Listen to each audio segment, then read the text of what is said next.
Bonjour à tous. Est-ce que ça va bien? Vous êtes sûr? Il y a un doute. Mais c'est bon, les philosophes aiment ça, le doute. Alors, je me présente. Mon nom est Jean-Sébastien Morin. Le livre qui vous a été remis à l'entrée, c'est moi qui l'ai écrit. Alors, vous pouvez comparer avec la photo en arrière si vous voulez. Je suis professeur associé à l'Université Laval en théologie. Je suis un peu crackpot. Comme vous avez remarqué, mes deux collègues, les philosophes doivent toujours être un peu fous. Et donc, j'ai fait 2 maîtrises en même temps. Une maîtrise en philosophie à l'Université de Sherbrooke et une maîtrise en études bibliques. Et maintenant, je termine mon doctorat à l'Université Laval en théologie systématique. Mais à un moment donné dans ma vie, on s'est dit, bon, moi, je suis un théologien. Et il y a quelqu'un qui a eu du bon sens de me dire, il faudrait que tu te trouves une job pour pouvoir faire de l'argent. Parce qu'il faut vivre. Alors, je me suis dit, dans toute ma sagesse, alors, qu'est-ce qu'il faut que je fasse pour faire de l'argent? Alors, je me suis dit, je vais devenir philosophe. Ça n'a toujours pas marché. Et finalement, je me suis dit, la dernière chose qui me reste à faire, c'est de marier une femme riche. Mais j'ai marié une musicienne. Et donc, à nous deux, on a les 3 carrières qui sont réputées les moins lucratives sur la planète. Mais quand même, le philosophe est intéressant parce qu'il peut réfléchir sur tout. On a des questions bizarres des fois sur l'heure du souper. Je vous épargne. Ma femme, des fois, elle me regarde. Oh boy. Mais la question qu'on a ce matin à regarder ensemble est une question qui est très intéressante et qui va toucher votre vie, qui va toucher la vie de chaque personne sur cette planète. Et on a ici une image du film La Passion que Mel Gibson a monté il y a quelques années. Et on a ici Ponce Pilate, qui va être celui qui va amener à crucifier Jésus. Et Ponce Pilate est en train de poser des questions à Jésus et Jésus ne répond pas. On dit que tu es roi, qu'est-ce que tu es venu faire? Et à un moment donné, Jésus va répondre, je suis venu rendre témoignage à la vérité. Ponce Pilate le regarde et lui dit, diantre, mais qu'est-ce que la vérité? Et je ne pense pas qu'il s'attendait à une réponse. Je pense que c'était plus, et aujourd'hui c'est un peu comme ça, quand on dit qu'est-ce que la vérité? On ne sait pas. On n'est pas sûr qu'est-ce que c'est la vérité. Jésus va dire au travers, dans sa réponse, « Je suis le chemin, la vérité et la vie. » Une personne qui est la vérité, mais qu'est-ce que la vérité? Si on pose la question aujourd'hui, les gens vont te dire, « Mais tu as ta vérité et j'ai ma vérité. » On l'a vu même dernièrement. Si vous suivez un peu la commission Charbonneau, il y a ce monsieur qui est passé et tout le monde est frappé d'amnésie, n'est-ce pas? Oh, je ne sais pas. Je ne me rappelle pas. Et dans ce cas-ci, Miloto va répondre ceci. Moi, je ne contredis personne. Je veux dire ma vérité. Mais je trouve que ça démontre tellement bien comment les gens de notre génération sont. Je crois en Dieu, tu crois en autre chose. Et là, mais je ne veux pas te contredire. Tu as raison pareil. C'est bien que tu crois ce que tu crois. Ah, mais je te dis ma vérité. Et la juge a répondu, non, wow, minute. Je veux pas ta vérité. Je veux la vérité. Il y a juste 2 choix. Soit qui est corrompu ou qui ne l'est pas. Soit qui a donné de l'argent frauduleusement ou il n'en a pas donné. Tu peux pas être, mais j'en ai donné puis j'en ai pas donné. Il n'y a pas 2 vérités dans ce cas-ci sur un même point. Dans l'Évangile, selon Pilate, un philosophe va écrire, Éric Emmanuel Schmitt, va écrire un évangile selon Pilate dans lequel il réécrit l'évangile, dans lequel Jésus est un être profondément qui se pose des questions. Il n'est pas sûr même d'être le Fils de Dieu à l'intérieur. Et voici, il arrive devant Pilate. Et voici qu'est-ce que Pilate lui dit dans ce évangile, selon Pilate de Éric Emmanuel Schmitt. Qu'est-ce que la vérité? Il y a la tienne, la mienne et celle de tous les autres. Toute vérité n'est la vérité que celle qui l'a dite. Il y a autant de vérité que d'individus. C'est ce que nous entendons jour après jour, au travail, à la maison des fois, avec la famille. Toute vérité est relative. Viens pas, ce que ça veut dire en somme, c'est viens pas m'écœurer. Parce que tu as autant raison que moi.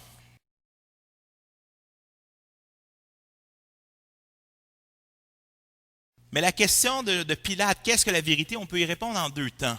Premièrement, un temps, est-ce que la vérité même existe? Oh boy. Les philosophes. Quand ma mère a su que j'allais étudier en philosophie, elle est partie à rire.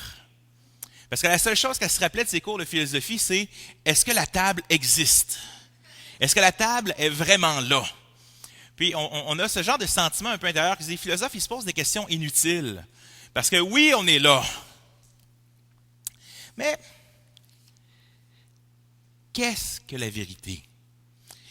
Si on va dans un premier temps un peu plus populaire, quand même, qu'est-ce qui vient dans le bon sens? On va regarder dans le dictionnaire Multi, qui dit ceci, la vérité, c'est la qualité de ce qui est conforme à la réalité. Quand je pose la question à M. Miloto, est-ce que vous avez donné des fonds illégalement pour acheter des contrats? La vérité, ça va être ce qui va être conforme à la réalité. Je vois une chaise, je vois des gens, bien, à quelque part, vous devez être là. Pourquoi? Il y a une certaine forme que quand je te vois, je vais penser quand même que tu es réel. Alors, je pourrais être en train de faire un cauchemar, mais en ce moment, je pense que vous êtes quand même réel. Dans le film La Matrice, Morpheus va arriver, il va dire ceci à Néo. T'est-il déjà arrivé d'être dans un rêve qui te semblait si réel? Mais si tu ne pouvais jamais sortir de ce rêve, comment ferais-tu pour différencier le rêve de ce qui est réel? Ce qu'il ne dit pas, c'est qu'il l'a piqué à René Descartes, qui est le philosophe qui nous a dit « Je pense, donc je suis ». Et essentiellement, j'ai fait un rêve cette nuit qui me semblait réel. Est-ce que tu as déjà senti quelque chose dans un rêve? Oui. Est-ce que tu as déjà réveillé ton rêve et être fâché? Ma tante, à un moment donné, elle s'est réveillée dans son rêve. Mon oncle la trompait. Elle s'est réveillée, elle était fâchée, puis elle a commencé à fesser dessus. Pourquoi? Parce qu'elle pensait que son rêve était réel. Mais si ton rêve était tellement réel, mais que tu ne pouvais pas en sortir, comment est-ce que tu ferais pour faire la différence entre ton rêve et la réalité?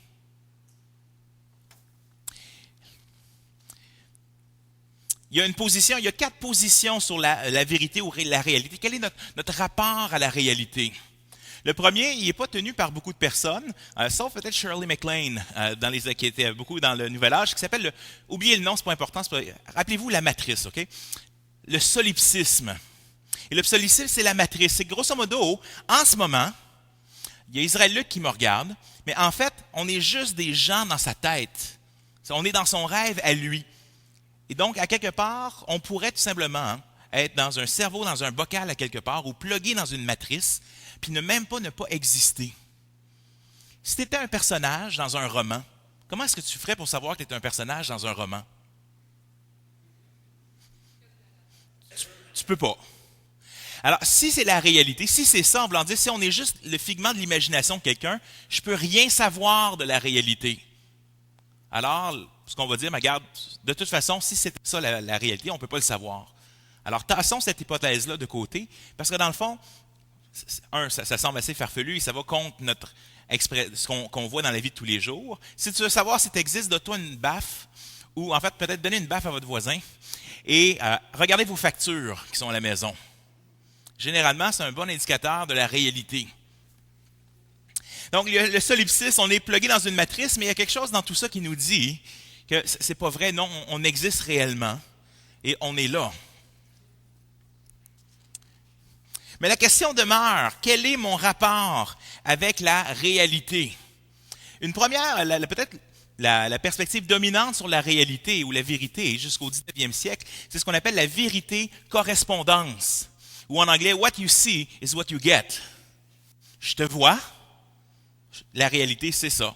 Je vois Mario qui est là en train de me regarder, mais Mario est là en train de me regarder, il n'y a pas d'autres questions. Mais pensons à ça un instant. J'étais assis devant un feu avec mon beau-frère pendant une belle journée hivernale, et le philosophe pose sa question.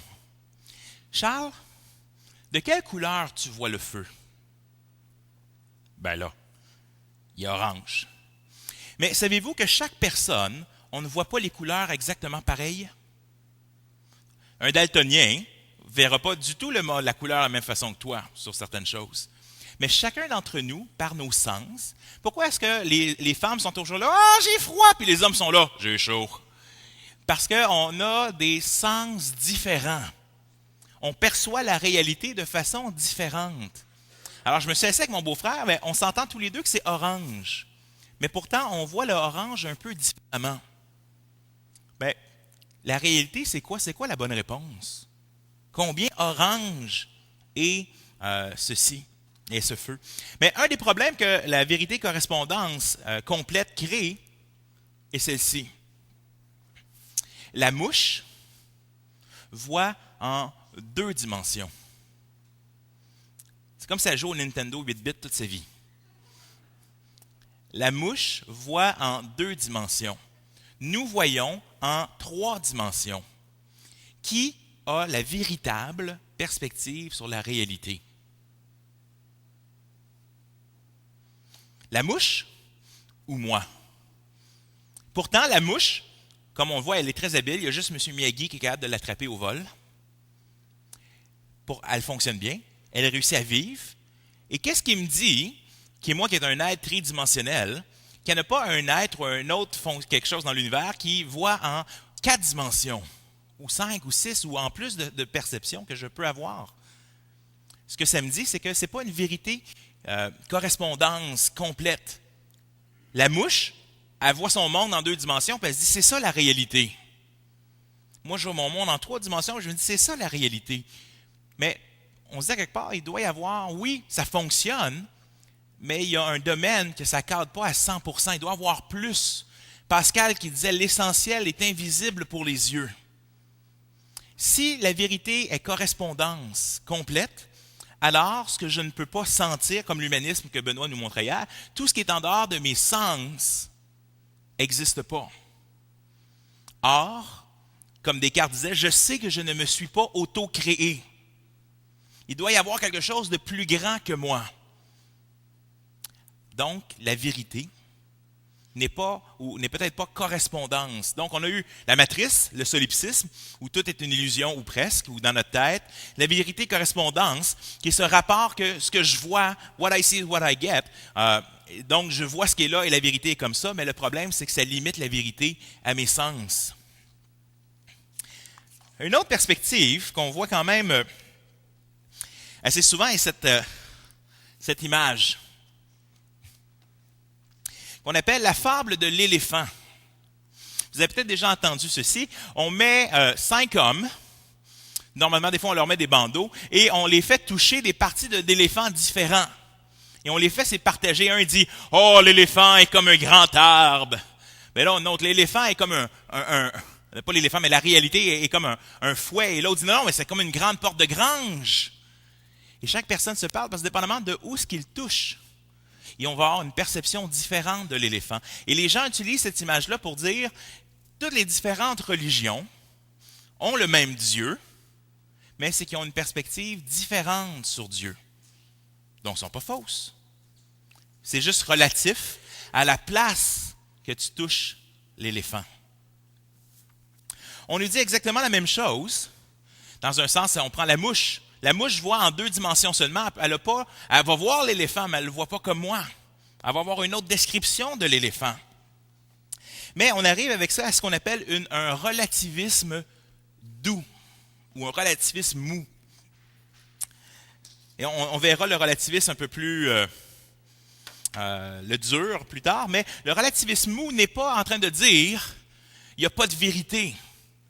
Il y a une vérité, mais je ne peux pas nécessairement la connaître. La mouche ne peut pas connaître la 3e dimension. Alors, il va dire la vérité qu'est-ce que la vérité pour la mouche? En science, on a exactement ça aussi. Par exemple, si tu fonctionnes sur un modèle newtonien, dans le temps de Newton, il y a des choses qu'avec la physique quantique ou avec ce qu'Einstein va arriver, on ne fonctionne pas avec les mêmes axiomes de base. On ne fonctionne pas avec la même façon de voir le monde. Mais on est quand même capable d'aller sur la Lune, on est quand même de faire fonctionner des machines, même s'il y a beaucoup de choses que l'on croit qui n'existent pas. Si je prenais, là je vais sortir de ça, mais si je prenais cette chaise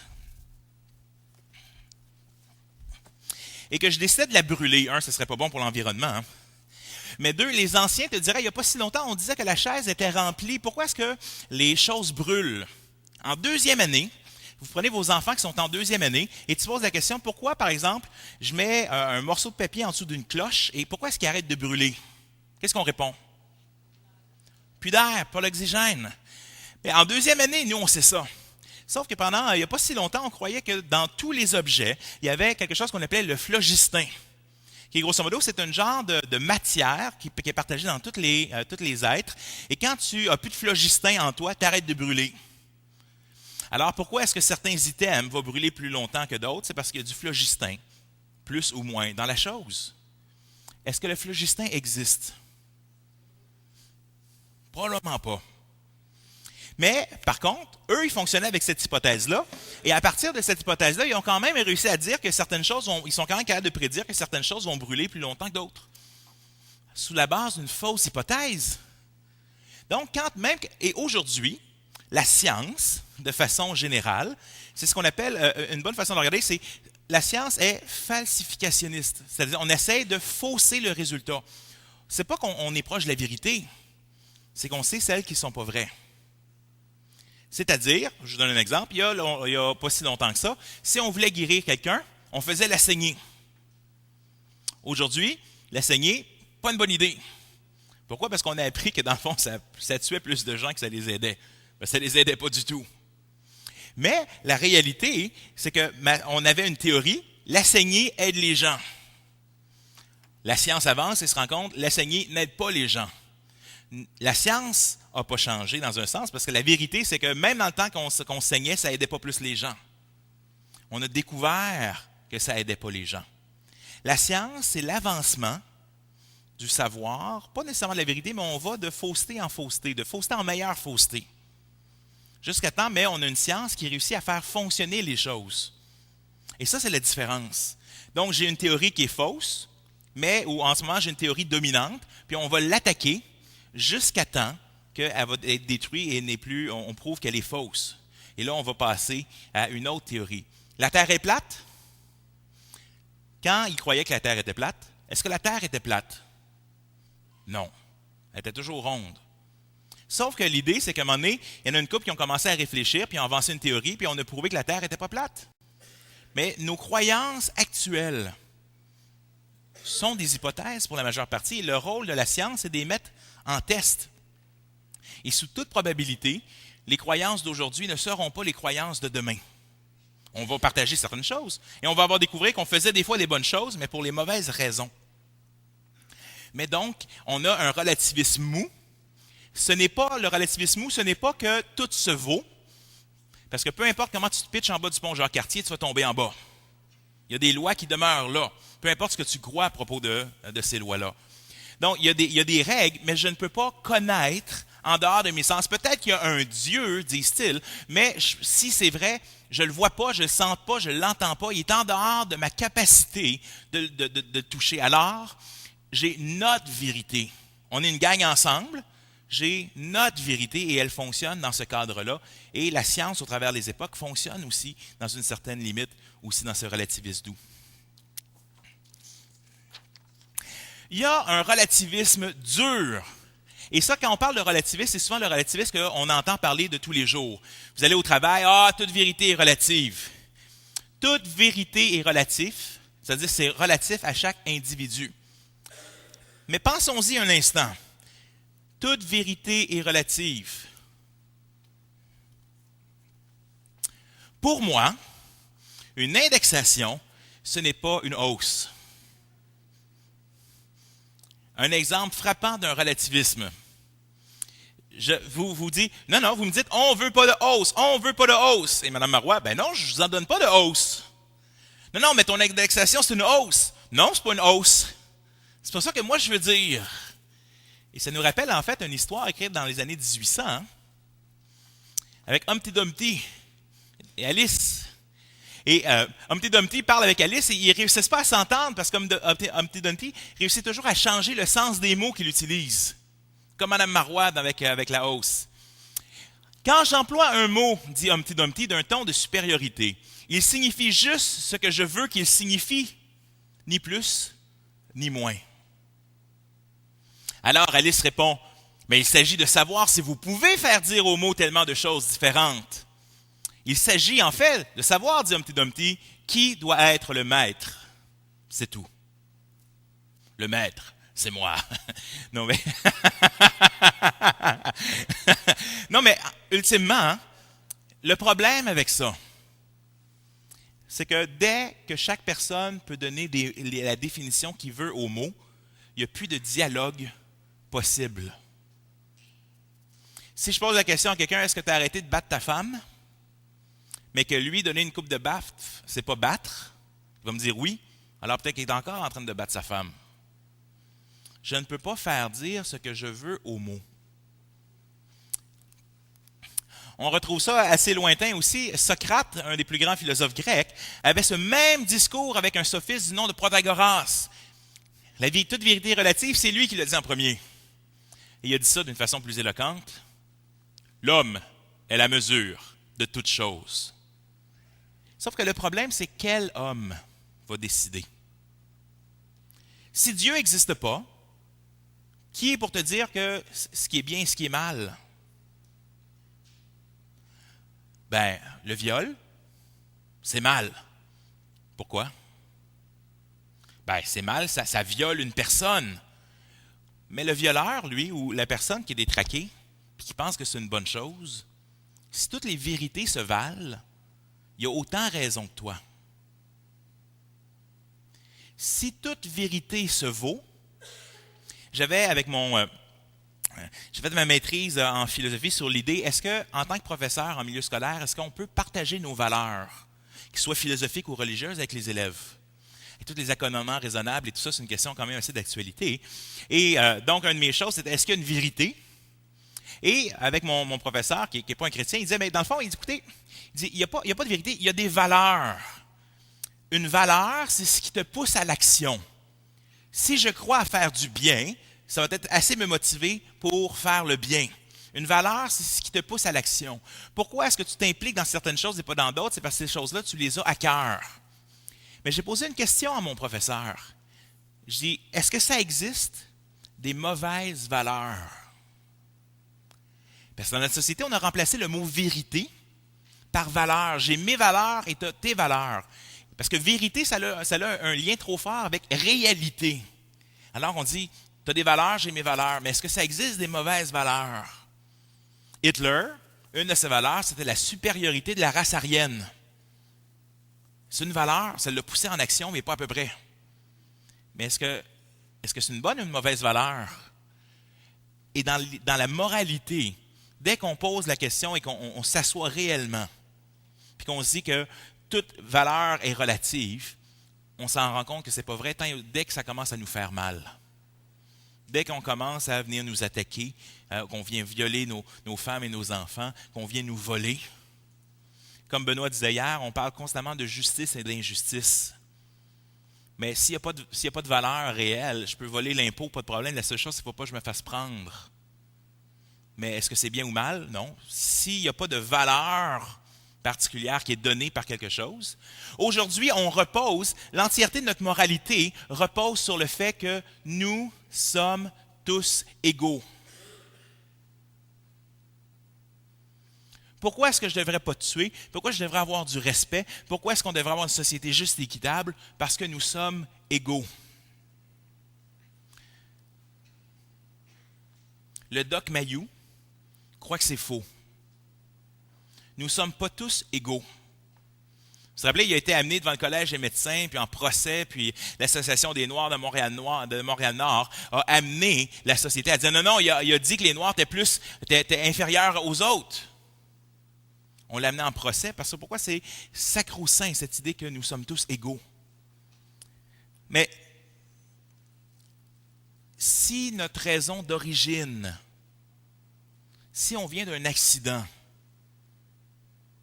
s'il n'y a pas de raison pour laquelle je suis ici, c'est quoi ma valeur?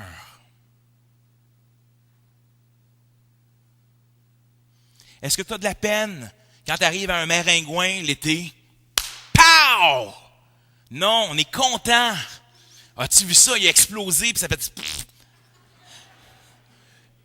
Ou quand on était jeune, est-ce que tu perds encore du sommeil sur le fait que tu as pris une abeille puis tu as mis un gros bout dans le derrière puis tu l'as fait voler comme un B-52?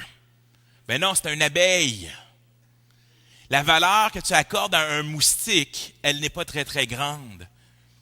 Mais si tu es un accident cosmique, tu sais, des fois, les gens, on passe toute notre vie à se remettre, on va voir le psychologue et tout ça parce que, mes parents ne me voulaient pas. Mais imagine, non seulement tes parents peut-être ne te voulaient pas, mais au niveau cosmique, tu es un accident. Boy, il va falloir un méchant bout pour s'en remettre de celle-là. Non, mais on n'a pas de but, de raison. On a autant de valeur qu'une roche. La seule raison, j'ai de l'argent dans mon portefeuille, je te donne un 20, la seule raison, c'est que tu vas dans un autre pays, tu peux peut-être pas le changer. Pourquoi? Parce qu'il ne donne pas la même valeur que nous ici. La valeur est quelque chose qui est donné. Pas quelque chose en soi, particulièrement s'il n'y a aucune raison que nous sommes un accident. Donc, est-ce qu'il y a une vérité? Pour qu'on ait une valeur, il faut qu'il y ait une vérité en dehors de moi. Et donc, c'est pour ça que le relativisme dure, toute vérité relative ne fonctionne pas, parce que dès que je dis que toute vérité est relative, je ne peux même pas discuter avec toi, parce qu'on ne s'entendra pas. Il y avait ce jeune séminarien, donc en étudiant en études bibliques, qui voyageait, il était en vacances, il retournait dans son coin, et il va visiter une église. Et l'église était reconnue pour être une église d'amour. Alors, il va visiter va visiter l'église, et le pasteur, le prédicateur est en train de dire, « Peu importe ce que tu crois, c'est bon. » Et son message était basé que peu importe ce que tu crois, c'est bon, tu n'as pas de problème, tu vas être sauvé, tout le monde est sauvé, peu importe ce que tu crois. Et le jeune séminarien sort de l'église, puis bon, il trouvait ça pas mal étrange, et le pasteur l'accroche à la porte. Et lui dit, dis-moi, il dit, qu'est-ce que tu fais? C'est la première fois que je te vois. Il dit, oui, j'ai étudié en études bibliques dans un autre État et je suis en vacances, je suis venu visiter pendant que je suis chez mes parents. Il dit, qu'est-ce que tu as pensé de mon sermon? Et là, le séminarien, il avait un peu peur de lui dire qu'est-ce qu'il pensait. Et le pasteur dit, non, il dit, écoute, dis-moi ce que tu penses. Parce que peu importe ce que tu penses, tu as raison. Ben, monsieur, je pense que vous allez en enfer. Ben là, le prédicateur n'était plus sûr s'il avait raison, l'autre. Pourquoi? Parce qu'on ne peut pas avoir tous les deux raison sur des points aussi fondamentaux. Ah, mais j'aime le spaghetti. C'est peut-être pas vrai pour toi. Alors, tu vois, la vérité est relative. Non, si je dis, moi, j'aime le spaghetti, si tu veux examiner mon énoncé, tu vas dire, toi, tu aimes le spaghetti. Ça ne change pas rien. Peut-être que toi, tu ne l'aimes pas. Mais quand tu regardes mon énoncé à moi, ça ne devient pas faux, j'aime le spaghetti, parce que toi tu le dis, parce que dans le fond, tu me reprends, tu me cites. Et moi, j'aime toujours le spaghetti. Fait que oui, on a des goûts différents. Mais un énoncé de vérité, c'est une personne en particulier qui le dit. Donc, la vérité relative complètement ne fonctionne pas et s'autodétruit. Tu vas aller en enfer. Oh, ouais, mais moi, je ne pense pas ça. Mais là, qui a raison? Sur un même sujet, tu ne peux pas avoir deux points de vue, c'est ce qu'on appelle la loi de la non-contradiction. Tu ne peux pas être à la fois une banane et pas une banane. C'est impossible. Sur une même perspective, comme vrai et non vrai, tu ne peux pas être sur le même énoncé en même temps. Soit un, soit l'autre a raison, comme dans Avec Miloto. Je te donne ma vérité. Non, c'est soit tu as fraudé ou tu n'as pas fraudé. C'est un ou l'autre, ça ne peut pas être les deux. Mais c'est où est la vérité dans ce cadre-là. J'aimerais vous donner ce postulat. Le fait que l'on ait une expérience limitée de la réalité ne veut pas dire qu'il n'y a pas de réalité. Nous avons des expériences ou des perceptions différentes de la réalité, mais nous avons l'expérience de quelque chose. Je veux dire, on ne voit peut-être pas le monde de la même façon, mais il y a un monde. Dans l'image de l'éléphant, il y a un éléphant. Et si tu te reculais assez, tu verrais l'éléphant au complet. C'est-à-dire qu'il y a une certaine perspective dans le monde où la réalité en soi. Il y a un éléphant, il est d'une certaine façon en particulière. Moi, je ne le perçois peut-être pas parfaitement, Mais l'éléphant existe, la réalité existe, la vérité en soi existe. C'est pas parce que moi je suis limité au niveau de mes sens que ça n'existe pas. Je ne sais pas si vous avez regardé la dernière partie du Super Bowl, c'était très chaud, mais imaginez que dans les dernières secondes, suivez-moi juste un instant, là, humor me comme on dit en anglais, imaginez qu'à la dernière seconde, le ballon s'envole dans le ciel et juste avant d'arriver dans la ligne des buts, un ange câble le ballon et le laisse dans les airs. Tout le monde va regarder. Et là, on va faire venir une équipe de scientifiques pour essayer de déterminer pourquoi le ballon flotte dans les airs. L'équipe de scientifiques ne pourrait pas, si elle le voulait, arriver avec le postulat « un ange est en train de tenir le ballon dans les airs ». La seule et unique façon qu'on pourrait savoir qu'un ange tient le ballon dans les airs, c'est si l'ange vient se manifester à nous, dans un langage qu'on peut comprendre. Tant que je ne le verrai pas, je ne le sentirai pas, je ne l'entendrai pas, je ne peux pas voir l'existence de choses qui sortent de la réalité physique. Si je t'appelle chez toi, je te laisse sur ton répondeur un message de dire de venir me rejoindre à tel restaurant, puis je te le laisse dans une langue que tu ne parles pas, on ne se rendra pas à la même place. Si Dieu existe et s'il a voulu se manifester à nous, il faut qu'il le fasse dans un langage que l'on peut comprendre. Sinon, il parle dans le vide. Si Dieu existe et qu'il a voulu se manifester à nous, il faut qu'il le fasse dans un langage que l'on comprend. Et c'est là qu'on arrive avec l'idée de la révélation. La science a ses limites. Tenter de chercher Dieu avec la science, c'est l'équivalent de tenter de trouver un set de clés avec un détecteur de plastique. Tu ne trouveras pas. Ou au contraire, un truc de plastique avec un détecteur de métal. Ce n'est pas parce que ce n'est pas un bon outil, c'est que ça ne détecte pas la bonne chose. La science regarde ce qui est observable, répétable, quantifiable, ce qui est physique. Ce n'est pas de son domaine. La science va répondre à la question du comment. Comment la chose s'est produite. Mais elle ne répond pas à la plus importante question de la philosophie. Pourquoi y a-t-il quelque chose plutôt que rien? Arrêtez-vous juste un instant, c'est la question la plus importante. Et quand on y réfléchit, si tu n'as rien dans ton compte de banque et que tu y rajoutes rien, combien tu vas avoir dans un mois? Rien. Dans 10 ans, dans 20 ans. Une règle de la science, de rien, rien ne vient. Ex nihilo nihil fit. Sauf s'il n'y a rien, ou ce qu'on appelle en science, le rien de rien. Comment est-ce qu'il peut y avoir quelque chose? Plus grande question de l'histoire de la philosophie. Il y a quelque chose. Donc, je suis. L'argument de Descartes. S'il doit y avoir rien, mais il y a quelque chose, il doit y avoir quelque chose qui est à l'origine de ça. Les gens pensent souvent, j'étais en ligne à l'université pour aller choisir un cours et je lisais un livre sur l'interprétation de la Bible et la personne en face de moi me dit, regarde, il dit, hey, qu'est-ce que tu lis? Et là, je lui explique, j'ai quelque chose sur l'interprétation de la Bible. Il dit, elle dit, puis là, il commence à me jaser, il dit, depuis que j'ai étudié en sciences, ça l'a résolu la question de Dieu.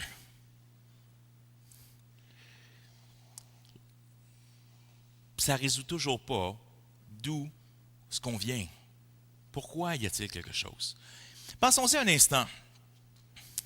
La science nous dit actuellement, la théorie actuelle, parce qu'elle risque peut-être de changer, mais la théorie actuelle est que l'univers a eu un commencement. Ex nihilo nihil fit. De rien, rien ne vient. Si la science a eu un commencement, si le monde a eu un commencement, mais qu'il n'y avait rien, puis que de rien, rien ne vient. Benoît a parlé des deux hypothèses. Soit l'univers est éternel, l'univers a toujours été là, ou il y a un Dieu éternel. Avez-vous remarqué une chose avec ces deux hypothèses-là? Les deux sont irrationnels. Les deux dépassent notre raison. Il n'y en a pas une qui est scientifique et l'autre qui est folle ou croyante ou niaiseuse. Les deux hypothèses nous amènent à dire soit il y a un univers qui est éternel, ou soit il y a un Dieu qui est éternel. Sauf que si l'univers est éternel, c'est peut-être pas un Dieu personnel, mais ça a les caractéristiques de Dieu. L'éternité. Il y a une certaine intelligence qui doit être derrière pour façonner où ce que l'on est. C'est pas qu'on a le choix entre la divinité puis la raison. On est devant un choix où les deux choix nous semblent irrationnels. Ils dépassent notre raison. En tant que chrétien, je suis chrétien et agnostique.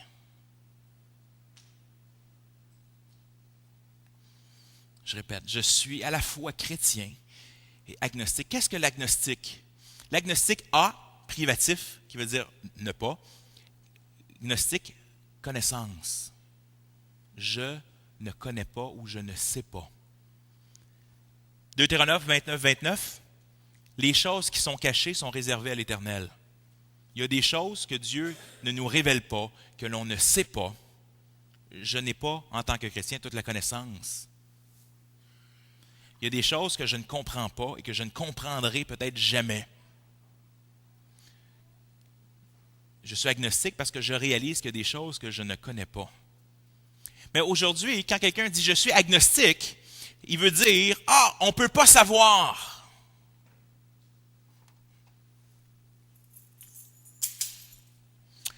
J'ai perdu mes clés.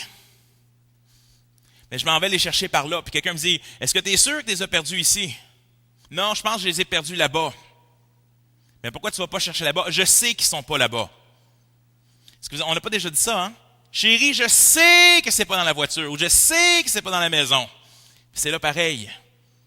Je ne peux pas décider, avant d'avoir cherché, que je ne trouverai pas quelque chose. Aujourd'hui, les gens qui se disent agnostiques au point de vue de Dieu disent on ne peut pas savoir si Dieu existe ou pas.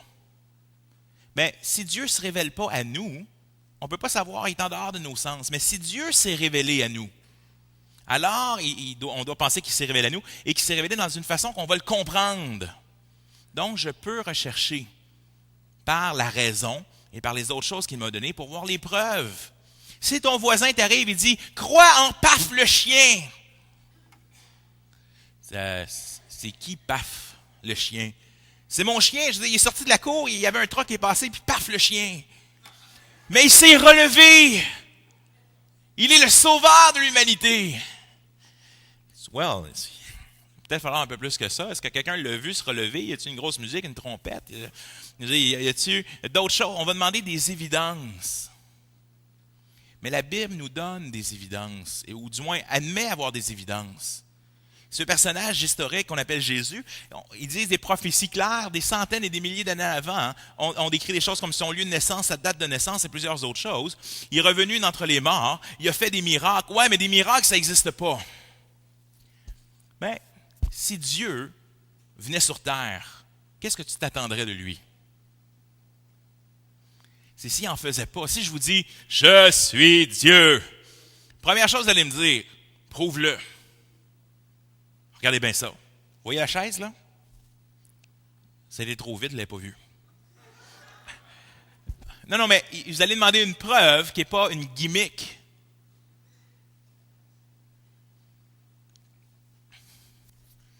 Si la vérité existe, elle peut être trouvée. J'aimerais vous suggérer quelques postulats sur la vérité. La vérité est découverte, pas inventée. Elle existe indépendamment du fait que les gens la connaissent. La gravité existait avant Newton, puis que la pomme lui tombe dessus. La vérité est transculturelle. Si quelque chose est vrai, elle l'est pour tous, quand elle est dans le domaine d'objectif 2 plus 2 égale 4. Sauf avec les banques où ils enlèvent des frais là, à chaque transaction. La vérité ne change pas, même si nos croyances à propos de celle-ci changent. Une certaine croyance ne peut pas changer les faits. Mais Jean n'avait pas pris l'extra.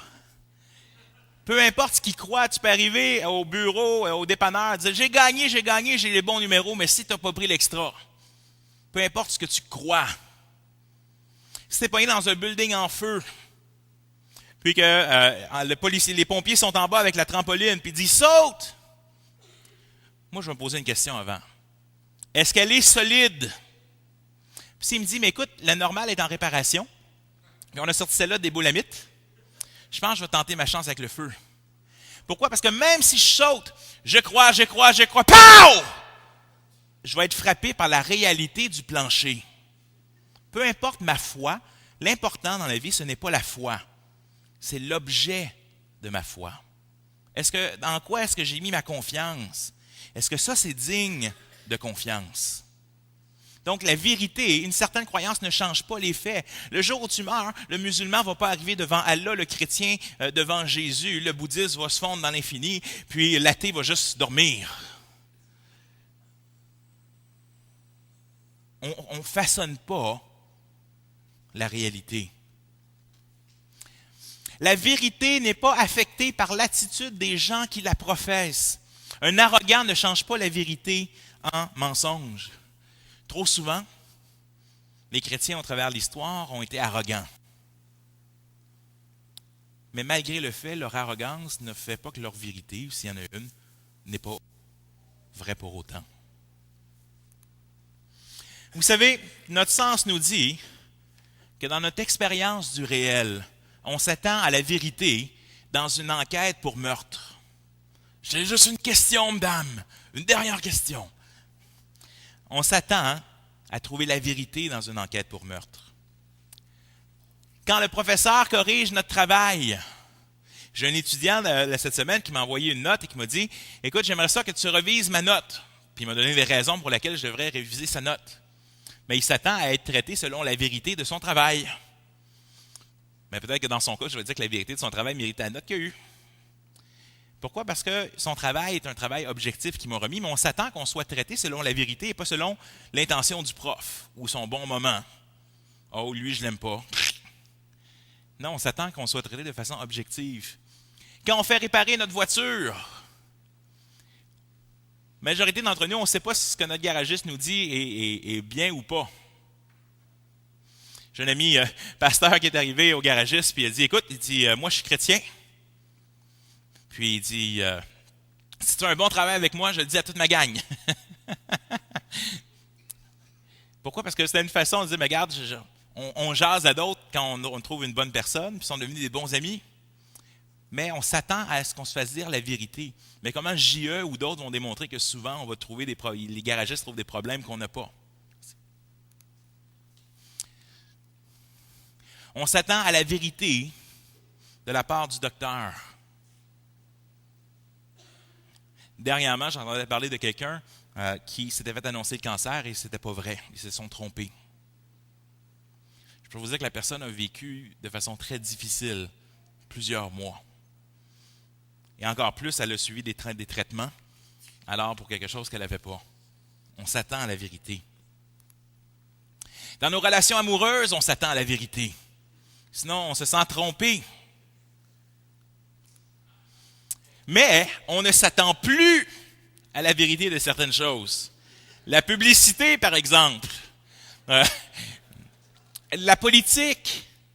Il y a plusieurs choses qu'on ne s'attend plus à la vérité, mais on exige quand même la vérité. Qu'est-ce qui arrive quand un Big Mac comme ça arrive? On regarde notre chum et on dit « Boy, ils sont cheap, s'il vous plaît. » Parce que tu dis, il y a quelque chose, ça ne cadre pas avec la vérité que je m'attendais à avoir. Pourquoi? Parce que dans tous les domaines de ma vie, même Platon, qui pensait qu'il y avait un monde, qu'on était le reflet d'un monde céleste, passait par la porte et pas par les murs. On vit dans un monde, selon la réalité, dans tous les domaines de notre vie. Mais quand on arrive... J'ai-tu passé? Ah, il était plus là. Mais quand on arrive à la mort, à Dieu, à l'au-delà, tout d'un coup, tout ce qu'on vit dans la vie de tous les jours sur la vérité saute. Ah, c'est pour ça, toute vérité est relative. Il y avait une campagne de publicité il y a quelques années à Montréal pour les nouvelles gommes rondes plutôt que carrées. Et il y avait la publicité, c'était 100% des gens qui mangent de la gomme carrée meurent. Donc, c'est un bel exemple de sophisme, un faux raisonnement, mais c'est intéressant, mais il y a une réalité. 100% des hommes et des femmes meurent. Tu vas mourir. Moi aussi. C'est pas ce que tu penses sur qu'est-ce qu'il y a après la mort qui va se concrétiser parce que tu le penses. Ça, c'est la pensée magique. Il y a une porte qui est la mort. Et vous savez quoi, en tant que chrétien, c'est possible que je me trompe. Ravi Zacharias, que Benoît a cité hier, disait ceci. Il est possible que toutes les religions se trompent. C'est possible, mais c'est impossible qu'elles soient toutes vraies. Quand je vais traverser la mort, je vais être devant la réalité de ce qui existe réellement, que ce soit Dieu ou pas. On dit, il n'y a personne qui est revenu de l'autre bord pour nous le dire. Mais c'est exactement ça que le christianisme propose.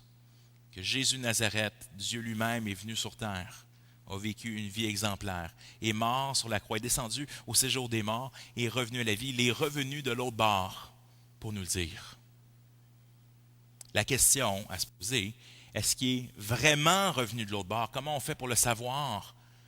Mais une des choses qui est intéressante du christianisme par rapport à certaines religions orientales, c'est que le christianisme, Dieu s'incarne dans l'histoire. Yeshua ben Joseph, Jésus, fils de Joseph, a existé à un moment de notre histoire. On a des documents, qui soient des chrétiens ou des non-chrétiens, des gens hostiles, sur une période de centaines d'années, pour regarder, on peut investiguer cette question-là. Et c'est une question qu'on peut investiguer. J'aimerais terminer dans les 2-3 minutes qui me restent à poser la question, à lancer quelques pistes. Il y a beaucoup de gens qui quittent la foi parfois à l'université, au cégep, et ce qui les trouble, ce n'est pas des fois la philosophie ou les autres choses, c'est leur propre lecture de la Bible. Vous savez, hier, on a parlé des visions du monde, et on a une vision, on a un transfert actuellement de ce qu'on appelle la modernité à la postmodernité, avec une modernité où la science et les choses rationnelles et les choses carrées. Et on aimerait ça, quand on parle sur Dieu, que la Bible a été un genre de livre de théologie systématique qui descend du ciel. C'est-à-dire, boum, au lieu d'avoir la Genèse, l'histoire d'un peuple un peu ortho qui se promène dans le désert, puis, je veux dire, on aimerait ça que ce soit Dieu, Dieu créa les cieux et la terre. B, Dieu parla avec sa parole. C, le péché. D, la rédemption. E, la divinité de Jésus. On aimerait ça que ça se vienne comme tout en un paquet.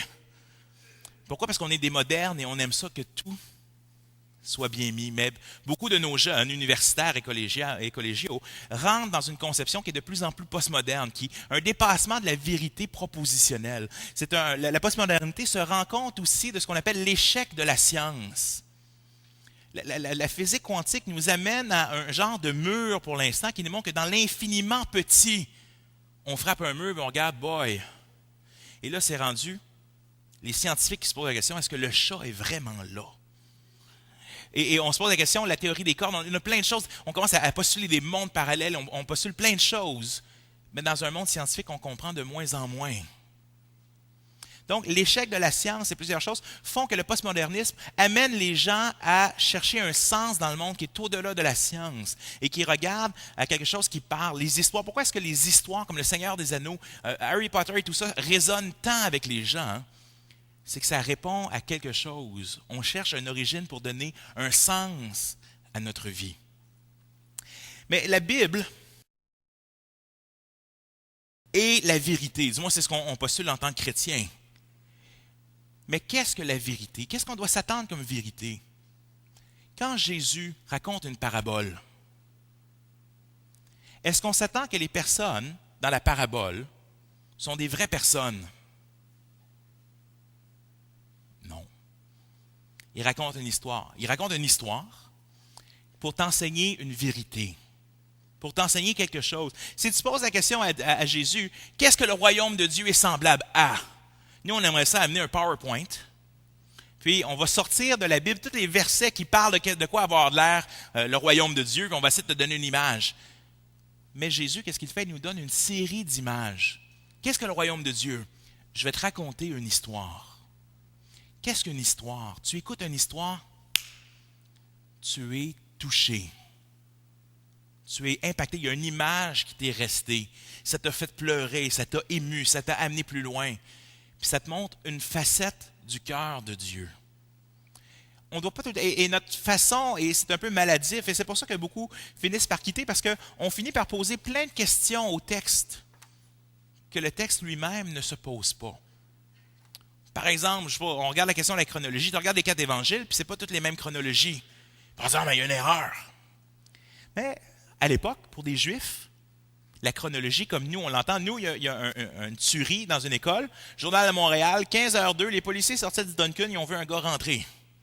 15h04, ils sont rentrés, ils ont appelé des renforts. 15h07, et là, nous, on est habitués à une chronologie comme ça, mais des temps anciens, il faut regarder les textes comme des anciens. Mais ce qui est intéressant, c'est que la postmodernité et la prémodernité, sur plusieurs points, vont se toucher. Je pose une question. Vous avez vu le film La Passion, peut-être La Passion du Christ, il y a quelques années. Et au début du film, Jésus est dans le jardin de Gethsémane où il va prier son Père, le fameux passage où il angoisse beaucoup. Et dans le film, il y a un serpent, vers la fin, avant qu'il se lève, qui se promène, et il vient, Jésus se lève et écrase la tête du serpent. Est-ce que c'est vrai?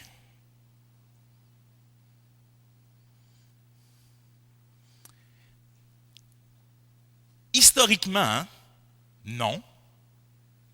Parce que, selon les évangiles, Jésus n'a pas écrasé la tête d'un serpent. Mais quand on regarde le film de Mel Gibson, qu'est-ce que Mel Gibson est en train d'enseigner avec ça? C'est que Jésus accomplit la promesse qui est dite dans la Genèse, que dans le fond, le Messie écrasera la tête du serpent qui, dans le fond, personnifie le mal. J'ai trouvé que c'était une scène, la scène probablement la plus brillante dans le film. Elle n'est pas vraie historiquement, hein, mais l'image que Gibson nous donne, qui est pas mais est une image vraie. J'ai 2 amis, c'est des Français, c'est pas de leur faute. Mais ils sont 2 frères, mais ils ne peuvent pas être plus loin l'un que l'autre au point de vue de leurs études. Un étudie en littérature et l'autre a étudié pour être ingénieur. Si je les mets devant le même coucher de soleil et je dis, vous remettez ça à vos profs demain, décrivez-moi ce que vous voyez. Bon, 17h42, le soleil commence à se coucher, il faisait telle température, il s'est couché à l'est. L'ingénieur va faire son rapport, le poète va regarder. Alors que je voyais l'astre solaire planer dans le ciel et que le vent virevoltait sur mon âme, je me suis dit que la nuit obscure s'en venait, la nuit qui venait transpercer mon âme. Et là, imaginez que le lendemain, on échange les 2 travaux inverses au professeur. Ils vont tous les 2 couler. Mais si je pose la question, qui a dit vrai? Ils ont tous les 2 dit vrai, mais sous une perspective différente de la vérité ou la réalité. On s'attend du scientifique qu'il va donner une perspective scientifique et qu'il va parler le vrai par rapport à une perspective scientifique. Mais le poète, c'est quoi un poème vrai? C'est quoi les psaumes? C'est du vrai aussi, mais ce n'est pas le même registre de vérité.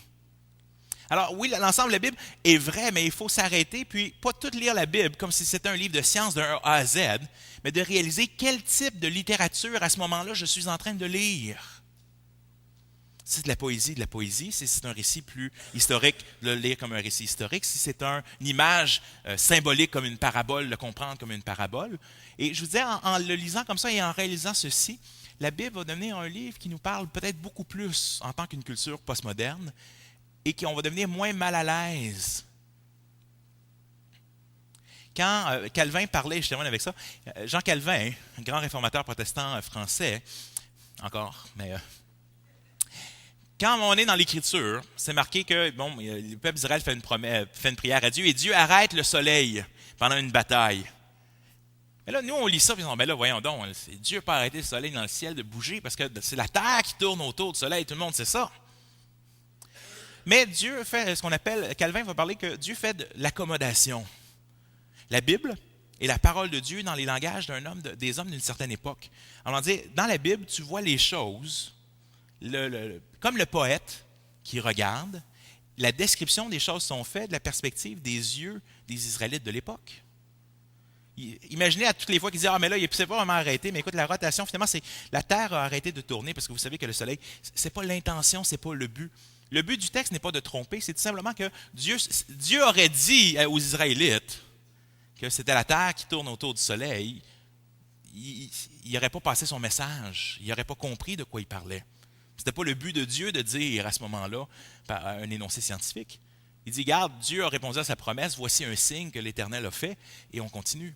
Donc, vous voyez, le registre de la vérité, un poète, un passage historique, les deux sont vrais, la Bible entièrement vraie, mais il faut le regarder, le caractère de la vérité dans le cadre des types de littérature, que ce soit une parabole, une poésie, un chant, un proverbe. Vous savez, un proverbe? Élève l'enfant dans la voie qu'il doit suivre et quand il sera vieux, il ne se détournera pas. Combien de parents sont venus me voir et me disaient, ça n'a pas marché pour moi. Mais vous savez, ce n'est pas une promesse littérale, c'est un principe de vie. Une littérature de sagesse, c'est que ça donne les grands principes de comment fonctionne la vie. Donc, on a besoin de rechanger notre façon de lire l'Écriture pour refléter l'intention de l'auteur, qui est un autre sujet, j'aurais pu parler longtemps. Écoutez, tout ça, la vérité existe, comme les X-Files, truth is out there. Alors, je vous souhaite une bonne journée, bons ateliers aussi, puis je vous invite à chercher. Cherchez et vous trouverez. Bonne journée.